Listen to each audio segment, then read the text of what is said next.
नमस्कार साथियों, स्वागत है आपका इतिहास के इस सीरीज में। दोस्तों, पिछले क्लास में हम लोग चर्चा कर रहे थे मध्यकालीन भारत के इतिहास में बाबर की पृष्ठभूमि को हम लोग देखे थे कि बाबर किस प्रकार से शासन में आया और किस क्षेत्रों में शासन किया, उसका जन्म के बारे में, उन सब के बारे में चर्चा किए थे।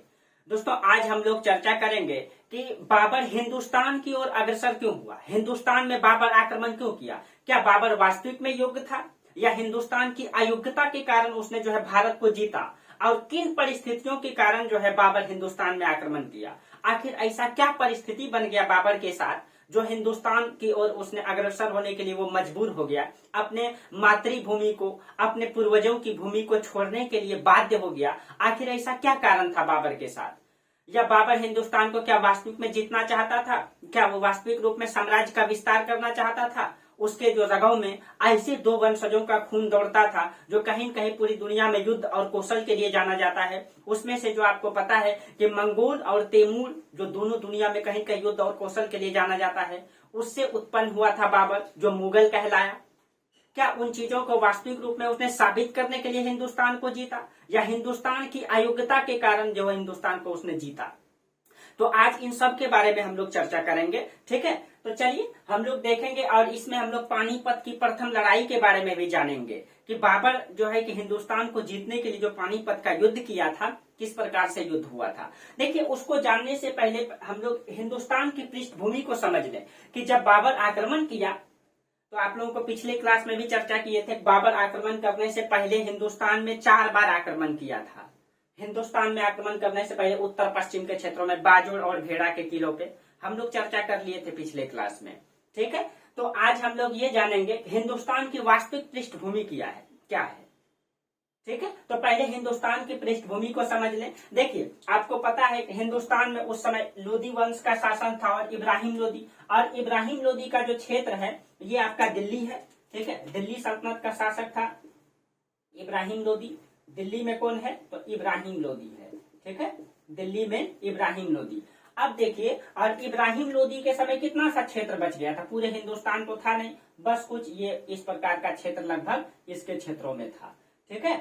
इस प्रकार का क्षेत्र था, ये पंजाब का क्षेत्र था, आगरा का क्षेत्र था, दिल्ली का क्षेत्र था, और उत्तर प्रदेश का कुछ इलाका था, ठीक है। और आपको पता है कि जो दक्षिण भारत है, दक्षिण भारत में 2 राजवंशों का शासन था, एक विजयनगर साम्राज्य और एक बहमनी साम्राज्य। बहमनी साम्राज्य जो है कि 5 भागों में बट गया था, बीजापुर, अहमदनगर, ठीक है, बीदर, बरार, गोलकुंडा।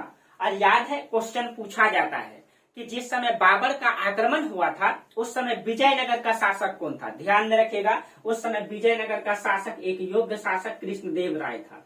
कृष्णदेव राय, ये क्वेश्चन कई बार पूछा गया, यूपीएससी में क्वेश्चन पूछा गया है, ठीक है। उस समय विजयनगर का शासक कृष्णदेव राय था, और दक्षिण भारत में उस समय विजयनगर का साम्राज्य चल रहा था, ठीक है। तो दक्षिण भारत की कुछ ये स्थिति थी। आपको पता है कि बंगाल भी बिहार से स्वतंत्र हो चुका था। ये जो बंगाल है, देखिए, बंगाल भी स्वतंत्र हो चुका था, बंगाल जो है ये स्वतंत्र हो चुका है।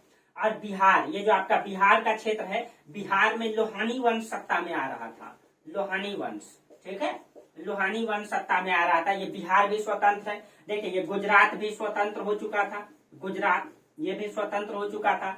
और ये उत्तर पश्चिम का ये जो पंजाब का इलाका है, ये था तो इब्राहिम लोदी के ही क्षेत्रों में, ठीक है। लेकिन ये पंजाब में उसका मतलब पंजाब का जो मतलब गवर्नर था, यानी कि वहां का जो प्रांतपति था, वो था दौलत खां, ठीक है। ये सूबेदार था, किसका? इब्राहिम लोदी का सूबेदार था। लेकिन ये अपने आप को स्वतंत्र होने का जो है कि ये कर रहा था, कहीं के अपने आप को स्वतंत्रता की तरफ बिहेव कर रहा था ये, ठीक है। ये स्वतंत्र होना चाहता था। उत्तर पश्चिम का ये क्षेत्र जो है पंजाब का क्षेत्र, ठीक है, ये पूरा का पूरा पंजाब का क्षेत्र ये था तो मतलब इब्राहिम लोदी के क्षेत्रों में ही, लेकिन यहाँ का सूबेदार दौलत खां था जो स्वतंत्रता की भावना को प्रकट कर रहा था। और इसी का, ठीक है, इसी का बेटा था जुल्फिकार खां। अब इसका क्या कॉन्सेप्ट है, अभी चर्चा करेंगे। जुल्फिकार खां इसका पुत्र था, ठीक है। जुल्फिकार खां इसका पुत्र था। और ये जो मतलब जो जम्मू कश्मीर ये भी स्वतंत्र था, ये भी स्वतंत्र हो चुका था, ठीक है, स्वतंत्र हो चुका था। अब देखिए, ये जो आपका राजस्थान का क्षेत्र, ये मेवाड़ का क्षेत्र, यहाँ मेवाड़ का क्षेत्रों में राणा सांगा शासन में है, राणा संगा शासन में है। अभी सबको पहले पृष्ठभूमि तैयार कर लेते हैं। ये आपका मालवा का क्षेत्र है, ठीक है, ये भी स्वतंत्र है, ये मालवा ये भी स्वतंत्र है, ठीक है। अब देखिए कहीं न कहीं हिंदुस्तान जो है अभी टुकड़ों में विभाजित है, अभी जो है टुकड़ों में विभाजित है। छोटा सा क्षेत्र इब्राहिम लोदी के क्षेत्रों में है, छोटा सा क्षेत्र है इब्राहिम लोदी के क्षेत्रों में, बाकी सब टूटा हुआ है। अब देखिए स्थिति क्या है, इब्राहिम लोदी का चाचा था, ठीक है, अमीन खां, अमीन खां, ठीक है, ये इब्राहिम लोदी का चाचा है। और ये जो है मतलब ये खुद मतलब इब्राहिम लोदी का विरोधी था, अमीन खां, ठीक है, इब्राहिम लोदी का विरोधी था। अब इस समय इब्राहिम लोदी के पास कितनी सारी समस्या है। अब देखिए अब ये दौलत खां खुद स्वतंत्र होना चाहता है, ठीक है, यानी कि इब्राहिम लोदी के पास कई सारा समस्या है इस समय। अब इस समय बाबर कहाँ है, अब इस समय बाबर, ये अब अगर हम काबुल ले लें तो काबुल आ चुका है बाबर, ठीक है, बाबर काबुल आ चुका है। अब बाबर काबुल आ चुका है और हिंदुस्तान की ओर वो अग्रसर कर रहा है, ठीक है। आज हिंदुस्तान की सत्ता इस समय विभाजित है, यानी इब्राहिम लोदी एकमात्र योद्धा है जो लड़ेगा। जैसे देखिए इब्राहिम लोदी के पास पारिवारिक समस्या भी है, अमीन खां उसका चाचा है जो खुद गद्दी को चाहता है और इब्राहिम लोदी का विरोधी है, यानी एक तो उसको अपने परिवार से लड़ना है, दूसरा उत्तर पश्चिम के क्षेत्र में जो मतलब पंजाब का प्रांत है दौलत खां वो स्वतंत्रता की बिहेव कर रहा है, अपने प्रशासन को भी मतलब मजबूत बनाना है। तीसरा ये जो राणा सांगा ये बहुत योग्य शासक, ये भी दिल्ली को जीतना चाहता है, ठीक है, ये भी जो है दिल्ली को जीतना चाहता है, यानी उसके पास इब्राहिम लोदी के पास कई सारे आंतरिक समस्या है। और उस परिस्थिति में अगर इधर से बाबर आक्रमण करेगा तो कहीं कहीं आसानी से बाबर जीत जाएगा, क्योंकि अब इब्राहिम लोदी किस किस चीज से लड़ेगा, अपने परिवार से लड़ेगा, अपने मतलब विदेशी सत्ता से लड़ेगा, अपने प्रशासन को मजबूत करेगा। ये सारी समस्या इब्राहिम लोदी के पास है और इब्राहिम लोदी के पास बहुत बड़ा भूभाग भी अब नहीं रह गया है, ठीक है। अब देखिए अब इधर से बाबर काबुल तक आ चुका है, बाबर जो है काबुल तक आ चुका है। और इस परिस्थिति में कहीं न कहीं राणा सांगा जब उधर से बाबर आएगा दोस्तों तो कहीं न कहीं राणा सांगा भी दिल्ली को चाह रहा है, ठीक है, दिल्ली को राणा सांगा भी चाह रहा है और मतलब डायरेक्ट बाबर से लड़ना भी नहीं चाहता है। अब राणा सांगा चाहता था कि बाबर मतलब बाबर जब उधर से आया तो राणा सांगा को पत्र भेजा, तो राणा सांगा ने बोला कि हम आपकी युद्ध में मदद करेंगे, आप दिल्ली पे आक्रमण कीजिए, हम भी आपका मदद करेंगे, ठीक है। और इधर दौलत खां, ठीक है, जो इसका सूबेदार है, और इसका चाचा अमीन खां, इन दोनों ने मिल करके बाबर को खुद आमंत्रित किया कि आप आइए दिल्ली को और जीतिए, और जीत करके आप चले जाइए, ये आपकी भूमि है, ये आपके वंशजों की भूमि है, ठीक है। और इन सभी परिस्थितियों में सब कहीं न कहीं राणा सांगा, दौलत खां सब सिर दूसरे की कंधों पे गोली रख के चलाना चाहता है, कोई बाबर के सामने लड़ना नहीं चाहता है। लेकिन एक मात्र शेर था, एकमात्र योद्धा था इब्राहिम लोदी जो बाबर की न्योता को युद्ध के मैदान के लिए लड़काला, इसने सर नहीं झुकाया, ठीक है, इसने सर नहीं झुकाया। इन सभी समस्याओं के बावजूद बाबर इनको पत्र भेज के बोला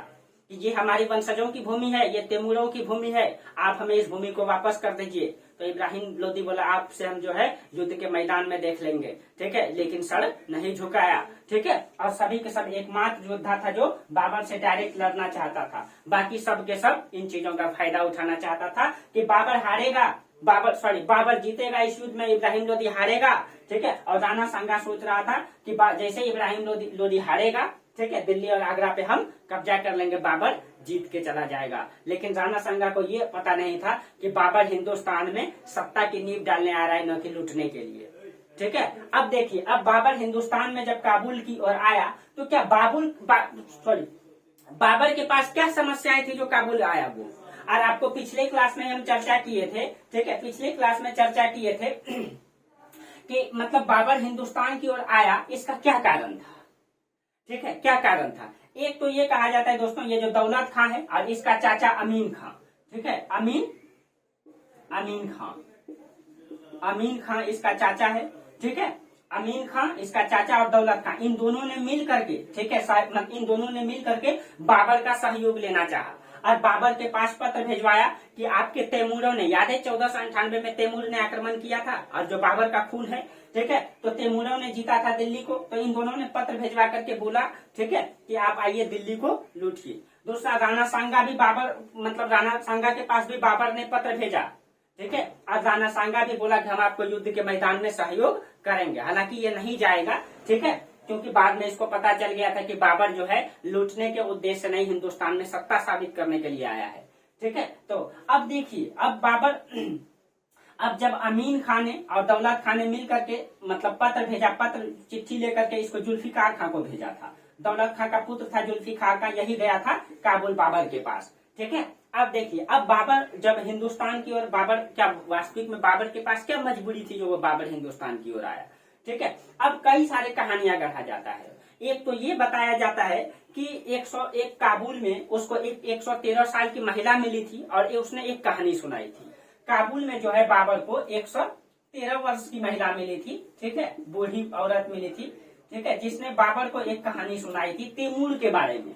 ठीक है, इस महिला ने बाबर को, ठीक है, तैमूर के बारे में कहानी सुनाई थी कि तैमूर ने 1498 में ठीक है हिंदुस्तान को जीता था।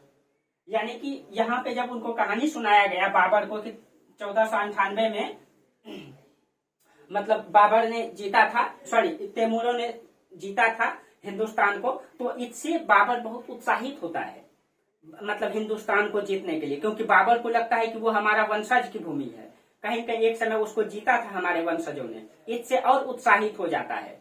ठीक है, और ये बात कौन कहता है, ये बात एक इतिहासकार है आशीर्वादी लाल श्रीवास्तव, उसने ये बात कहा है कि उसको जो है एक महिला ने कहानी सुनाई थी और उससे उत्साहित होकर के बाबर ने हिंदुस्तान में आक्रमण किया। तो ये बात किसने कहा है, तो एक इतिहासकार है आशीर्वादी लाल श्रीवास्तव, आशीर्वादी लाल श्रीवास्तव, श्रीवास्तव। ठीक है, लेकिन सच क्या है दोस्तों, क्या वास्तविक में सच ये है? सच तो ये है दोस्तों कि याद कीजिए कि बाबर का जो क्षेत्र था ये 3 क्षेत्र था। एक तो हम बोले थे समरकंद, एक तो फरगना और दूसरा काबुल। अब देखिए आप याद कीजिए, ठीक है, फरगना में मतलब जो उस्मानी तुर्क था, उस्मानी तुर्कों ने क्या किया, ठीक है, बाबर का चचेरा भाई था जहांगीर मिर्जा, यहाँ पे जहांगीर मिर्जा को शासन में बैठा दिया। ठीक है, कहाँ पे, फरगना में। समरकंद को बाबर बार बार जीतना चाहा लेकिन कभी जीत नहीं पाया। समरकंद पे उज्बेकों का कब्जा हो गया, याद कीजिए सैबानी खां।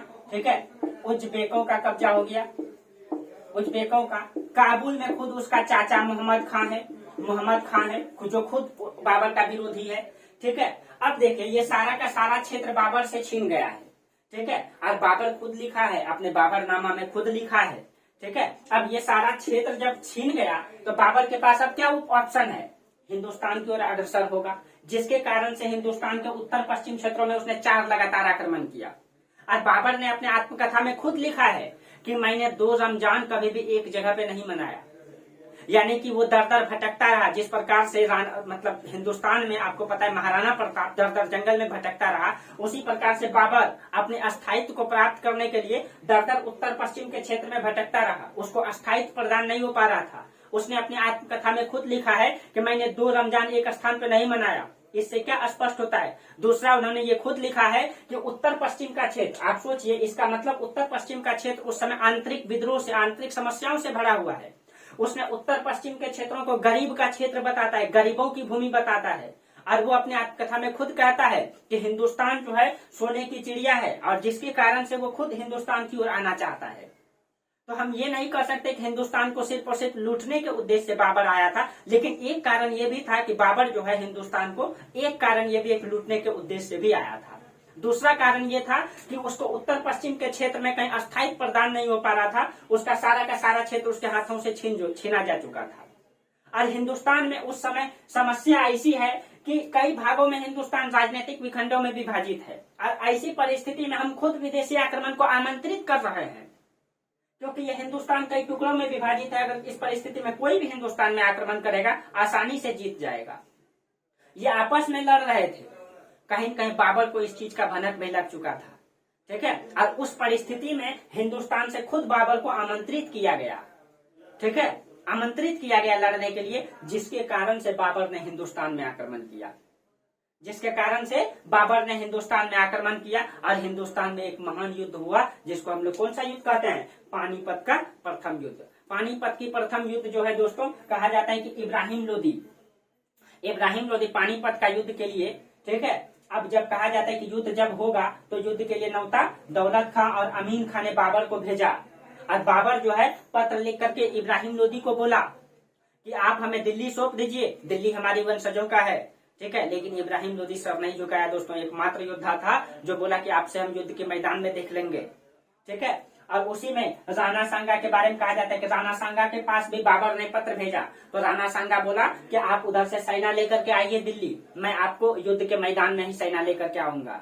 लेकिन बाद में राणा सांगा सेना लेके नहीं जाता है, क्योंकि राणा सांगा सोचा था कि बाबर आक्रमण करके इब्राहिम लोदी को पराजित कर देगा, पराजित करके वो वापस चला जाएगा लूट करके दिल्ली को, उसके बाद हम आगरा और दिल्ली पे कब्जा कर लेंगे। यानी हर शेर दूसरे की कंधों पे गोली रख के चलाना चाहता है, कोई भी बाबर से डायरेक्ट सामना नहीं करना चाह रहा है, ठीक है। अब इस परिस्थिति में बाबर हिंदुस्तान में आक्रमण करता है और युद्ध होता है पानीपत की लड़ाई, ठीक है। अब देखिए,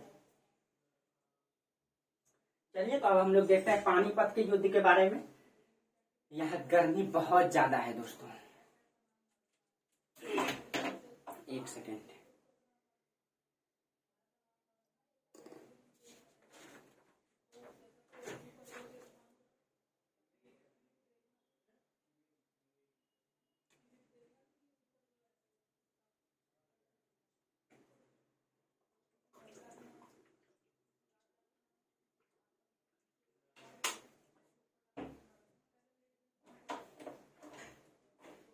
चलिए, यहाँ टेम्परेचर बहुत ज्यादा है और आप लोगों को सूचना तो गया ही होगा कि दिल्ली के मुखर्जी नगर में जो आग लग गया था एक कोचिंग संस्थान में ना, संस्कृति में, बस हम लोगों का बगल में ही था वो संस्थान। हम लोगों की उस समय क्लास हो रही थी, हम लोग क्लास में थे और उसी समय बाहर जब निकले 2-2.5 घंटे की बात, तब तक सारा मामला सुलझ चुका था। तो देखिए बाहर में आग लग चुका है, ठीक है। कोचिंग के सारे बच्चे निकल चुके हैं रस्सी से कूद कूद करके, हम लोग बाकी वहां पे घटना स्थल पे, हम लोग का बगल में, कोचिंग के बगल में ही था वो, ठीक है। संस्कृति है और बगल में हम लोगों की कोचिंग है मणिकांत सर की, ठीक है। तो वहां पे हम लोग की क्लास चल रही थी और उधर हम लोग दृष्टि में थे। तो इस तरीके से घटना आप लोग सुने होंगे। टेम्परेचर यहाँ का इतना हाई है ना, बहुत ज्यादा है, थोड़ी सी चिंगारी जो है कि आग में परिवर्तित हो गया, ठीक है। वो मीटर में थोड़ा सा गड़बड़ी हुआ था।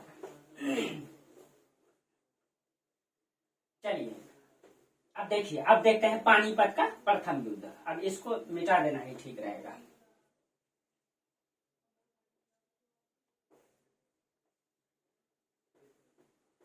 अब देखिए पानीपत का प्रथम युद्ध। इसको फिर से एक मैप बना देते हैं, छोटा सा ही बनाते हैं।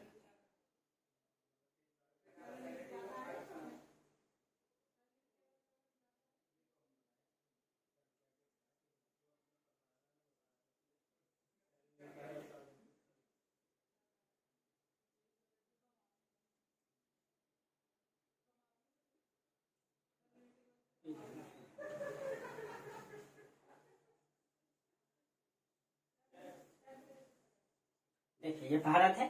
अब देखिए ये जो पानीपत है, पानीपत का मैदान हरियाणा में है, ठीक है।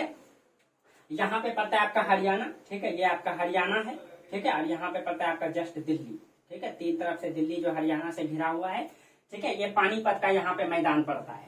अब देखिए आपको पता है कि पानीपत का जो प्रथम युद्ध हुआ ये 21 अप्रैल 1526 में हुआ। और किसके किसके बीच हुआ ये? तो एक तरफ हो गया आपका बाबर, एक तरफ आपका बाबर और दूसरा तरफ इब्राहिम लोदी, ठीक है। इसमें जो है इब्राहिम लोदी, इन दोनों के बीच हुआ। देखिए इसमें जो है बाबर जीत जाएगा और इब्राहिम लोदी पराजित हो जाएगा। अब बाबर का जीतने का कई सारा कारण था, लेकिन आपसे अगर ये सवाल पूछा जाए कि पानीपत में ही बार बार युद्ध क्यों हुआ, आपको पता है कि पानीपत का प्रथम युद्ध 1526 में हुआ, ठीक है।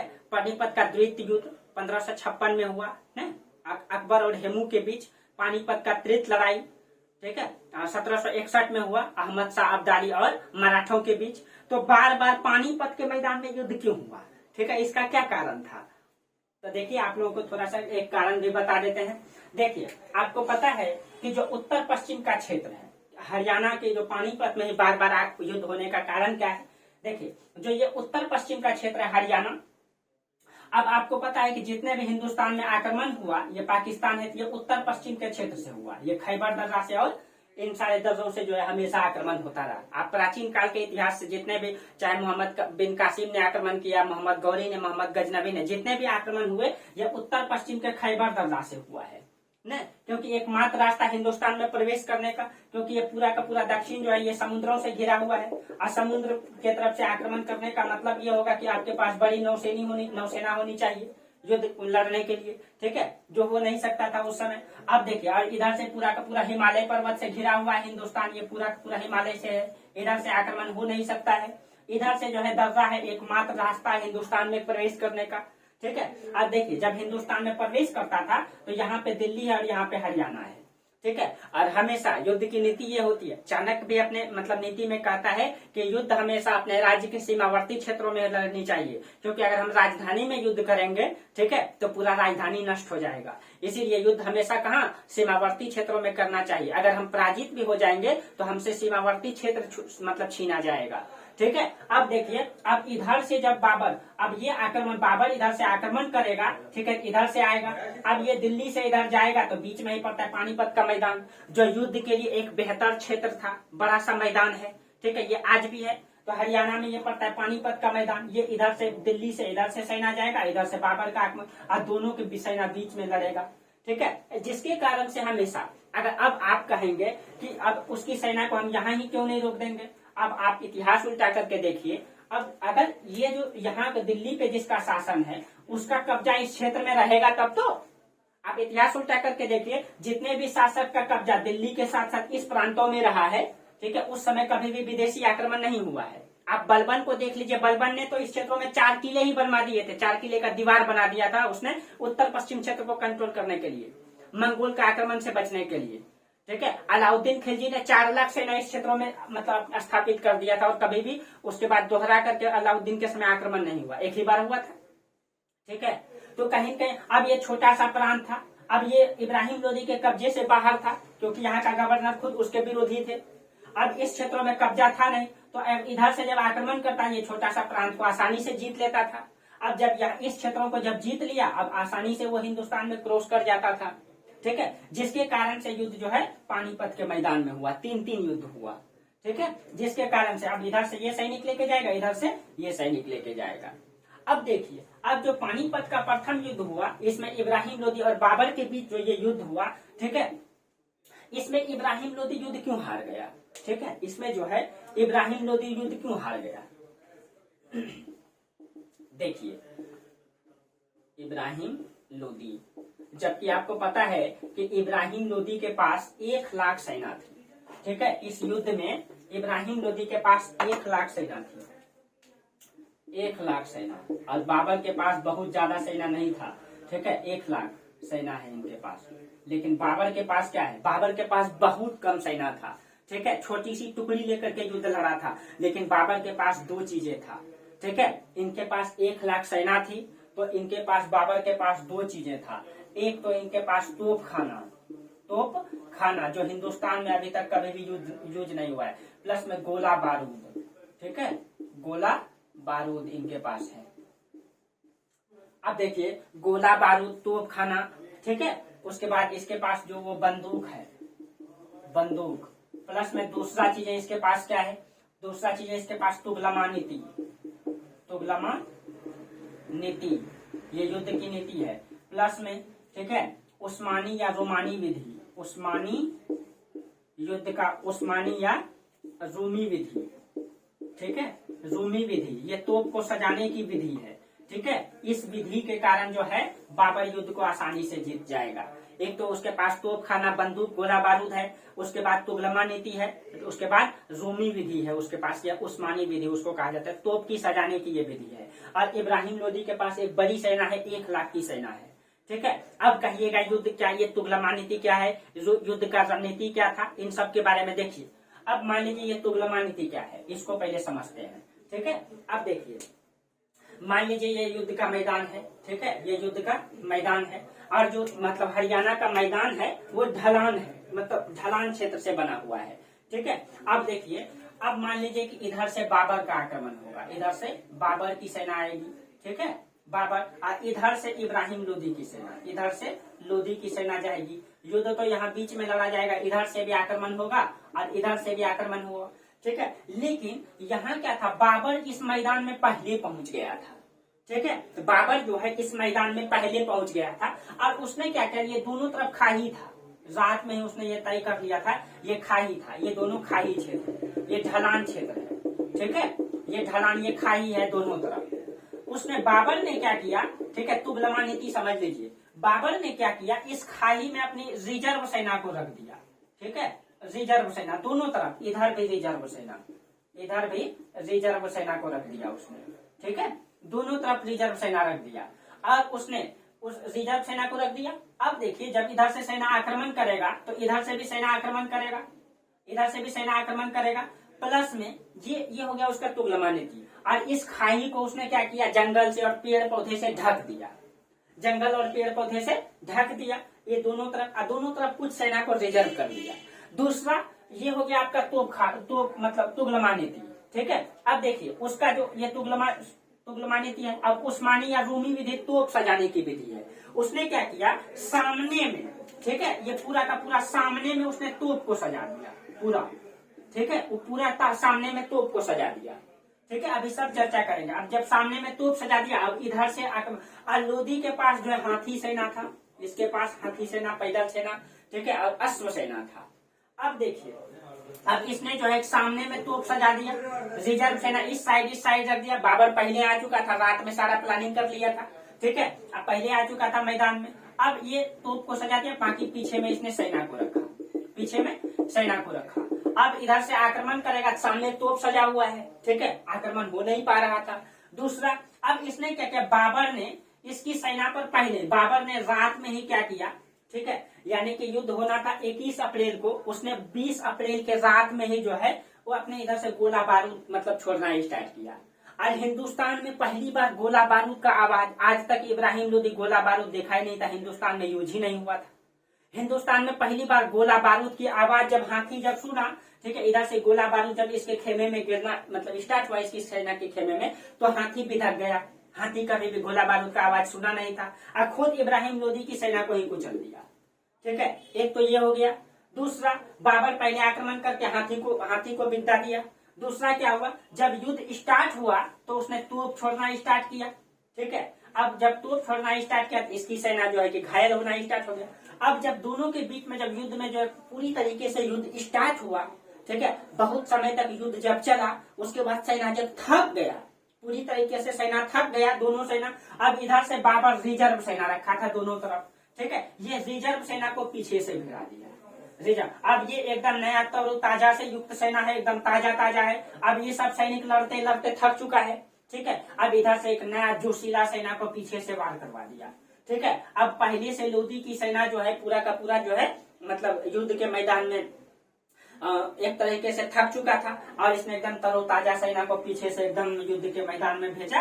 अब देखिए लोदी की सेना दोनों तरफ से घिर चुका है, इधर तोप से घिर चुका था और इधर रिजर्व सेना से घिर चुका था और पीछे से एकदम कत्लेआम हुआ और आसानी से बाबर इस युद्ध को जीत गया। और हिंदुस्तान में बाबर सोचा भी नहीं था कि इतनी कम सैनिकों के बदौलत हिंदुस्तान को वो जीत जाएगा।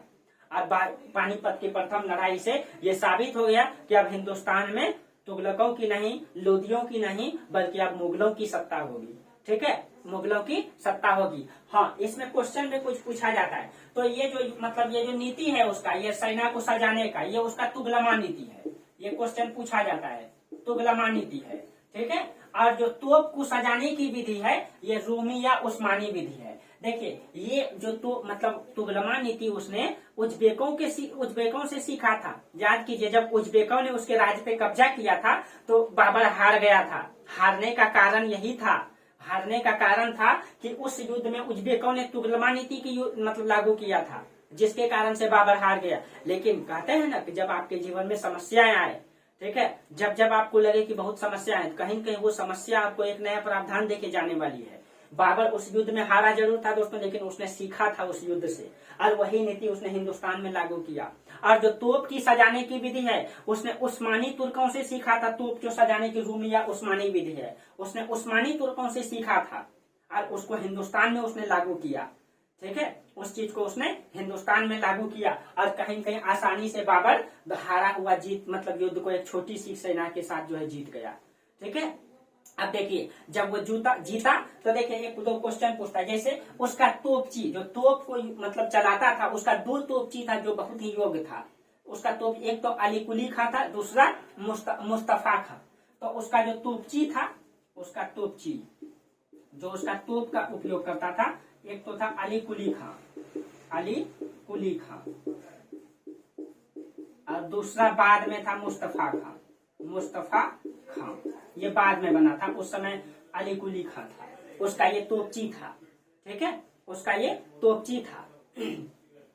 अब देखिए जब बाबर आसानी से युद्ध को जीत जाता है, इब्राहिम लोदी जो है युद्ध को हार जाता है और युद्ध के मैदान में ही इब्राहिम लोदी युद्ध हार गया। ठीक है, और इसलिए युद्ध के मैदान में ही इब्राहिम लोदी युद्ध हार गया और इसने विदेशियों के खिलाफ युद्ध पहली बार हारा था।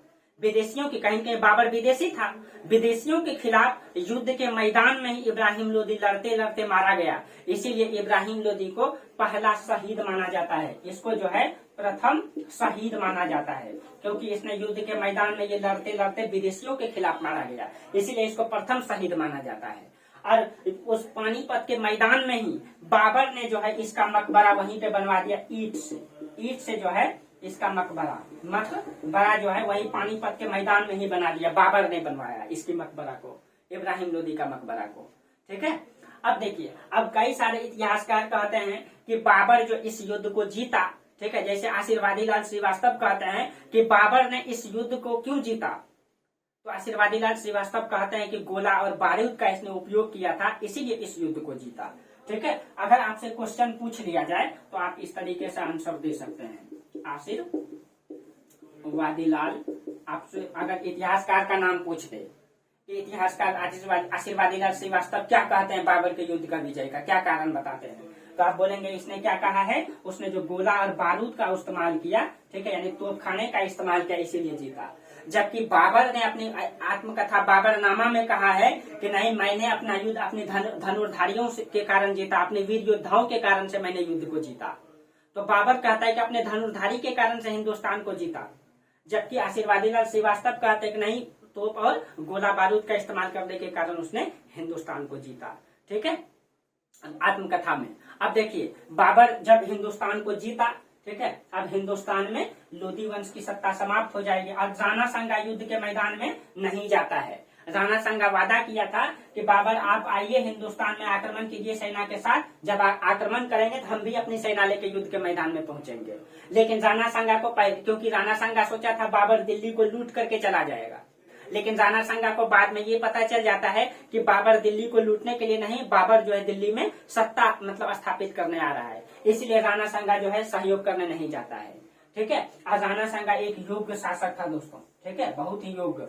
अब बाबर जो है हिंदुस्तान को जीत लिया। ठीक है, अब देखिए जब हिंदुस्तान को वो जीता तो उसने कई सारा उपाधि ग्रहण किया था,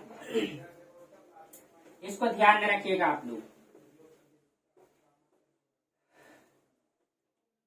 अब देखिए बाबर जब हिंदुस्तान को जीता तो उसने क्या क्या उपाधि, उसको बाबर का अन्य नाम देख लीजिए, उसको कलंदर कहा जाता है। धन का वितरण करने के कारण जो है इसको कलंदर कहा जाता है। बाबर का अन्य नाम को देख लीजिए तो इसको क्या कहा जाता है, कलंदर। कलंदर का मतलब होता है धन का वितरण करने वाला। ठीक है, धन का वितरण। इसने बादशाह की उपाधि भी लिया था। ठीक है, इसने युद्ध को जीतने के बाद बादशाह की उपाधि, हालांकि बादशाह की उपाधि इसने पहले भी लिया था।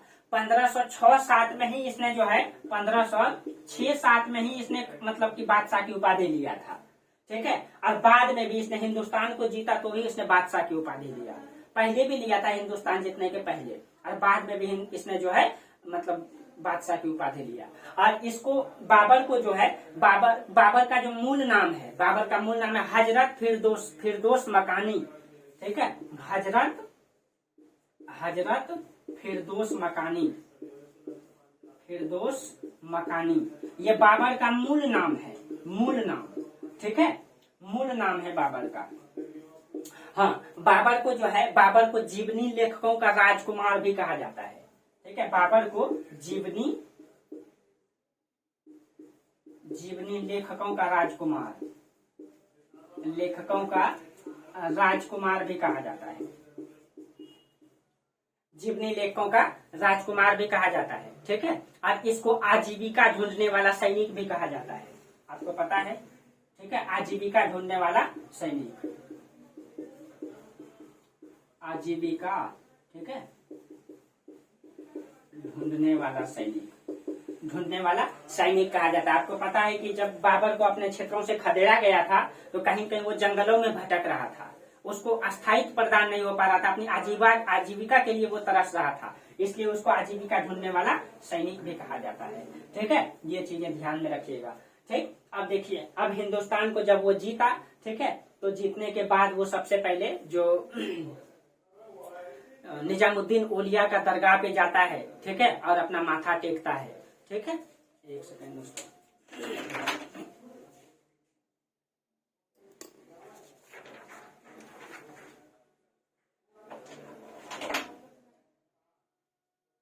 अब देखिए, जब बाबर हिंदुस्तान को जीत लिया, ठीक है, तब वो कहाँ जाता है, तब वो निजामुद्दीन औलिया जो दिल्ली में है ना, निजामुद्दीन औलिया की दरगाह पे जाता है, ठीक है। और एक का नाम था, हाँ, बख्तियार अल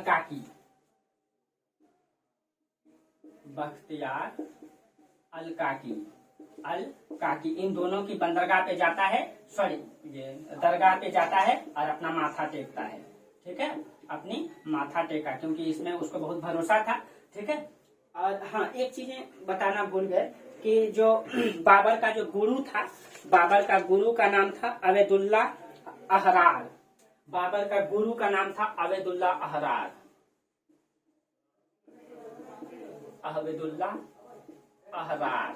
कहा जाता है ये बाबर का गुरु था और ये बाबर के सपनों में आया करता था, ये कहा जाता है, ठीक है।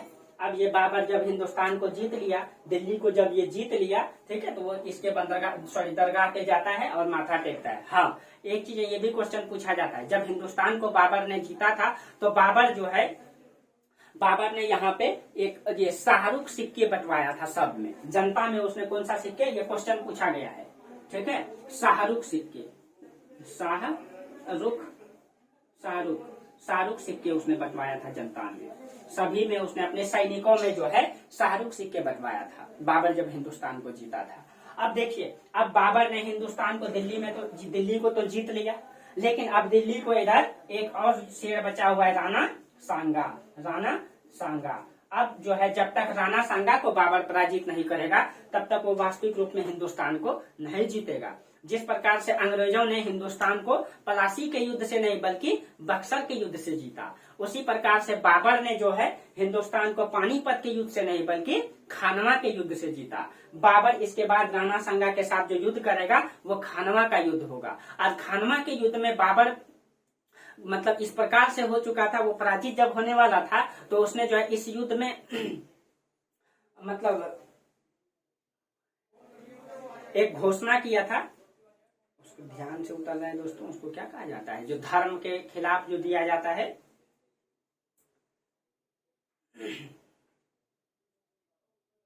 थोड़ा दिमाग से उतर रहा है, अगले क्लास में बता देंगे, ठीक है। तो उसने उस युद्ध में कहीं कहीं वो नीति को लागू किया, तब जाकर के बाबर ने राणा सांगा से युद्ध को जीता। तो अगले क्लास में हमारा जो क्लास होगा ये राणा सांगा यानी कि खानवा का युद्ध होगा, इसमें हम लोग पानीपत का युद्ध को देखें, और अगले क्लास में हम लोग, हाँ, जिहाद का नारा उसको कहा जाता है, जो धर्मों के खिलाफ दिया जाता है, जिहाद का नारा, ठीक है। तो कहीं कहीं राणा सांगा से जो युद्ध होगा और बाबर के बीच, उसमें बाबर को मजबूरन जिहाद का नारा देना पड़ता है, ठीक है, तब जाकर के बाबर युद्ध को जीत पाता है। ये क्वेश्चन भी पूछा गया है, कई बार क्वेश्चन पूछा गया है कि बाबर ने किस युद्ध में जिहाद का नारा दिया था। तो अगली क्लास में इसके बारे में हम लोग पूरा का पूरा चर्चा करेंगे, ठीक है। और उसके बाद हिंदुस्तान में एक नई राजवंश की नींव आ जाएगा जिसको हम लोग कहेंगे मुगल वंश, ठीक है। तब हम लोग बाबर के बाद हुमायूं, अकबर, जहांगीर, शाहजहां के बारे में पढ़ेंगे, यानी मुगल राजवंश को पढ़ेंगे, ठीक है। तो चलिए आज यहीं तक रहने दीजिए, आप लोगों को जहां क्लास में दिक्कत हो समझने में वहां कमेंट कीजिए, ठीक है। अगर आप लोगों को अच्छा लगता है तो अधिक से अधिक शेयर कीजिए, लाइक कीजिए, सब्सक्राइब कीजिए, ठीक है। तो चलिए फिर हम लोग आज यहीं तक रहने देते हैं, फिर हम लोग इससे आगे अगली क्लास में चर्चा करेंगे। तब तक के लिए आप लोगों को बहुत बहुत धन्यवाद। Thank you.